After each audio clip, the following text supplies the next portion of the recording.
Satreskrim Polres Nagan Raya meringkus 4 orang terduga pelaku praktik penambangan emas ilegal di Desa Pantai Ara, Kecamatan Betong, Nagan Raya. Mereka yang dibekuk petugas dalam penggerebekan tambang emas pada pukul 4 waktu Indonesia bagian Barat, Senin kemarin yakni, A, 33 tahun, warga Aceh Selatan yang berperan sebagai operator. S, 34 tahun, MDS, 52 tahun, warga Nagan Raya dan RA, 24 tahun warga Aceh Selatan yang tercatat sebagai pekerja pada bagian asbuk. Mereka terpaksa diamankan petugas, lantaran saat dilakukan pengecekan legalitas akan aktivitas penambangan, tidak ada dokumen resmi yang dapat diperlihatkan.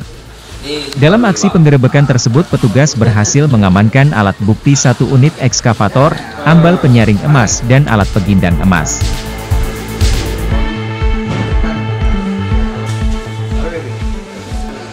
Pada hari Senin, kira pukul 4.30, Satreskrim melakukan penindakan terhadap penambang emas ilegal. Yang sebelumnya kita sudah sosialisasi tahun 2022 bulan 9 kita sudah sosialisasi harus dihentikan, jangan dilakukan lagi. Dan awal tahun ini kemarin per 1 Januari sudah kita kasih tahu juga melalui spanduk, media cetak, elektronik sudah kita kasih tahu untuk dihentikan. Tapi mereka tetap bermain. Jadi informasi dari masyarakat kita tindak lanjuti. Sehingga tadi pagi sekira pukul 4.30 kita lakukan penindakan.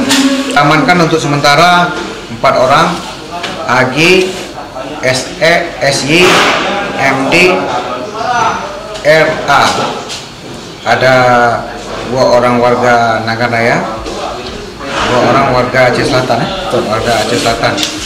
Tempatnya TKP Desa Pantai Ara, Kecamatan Betong, Nagan Raya.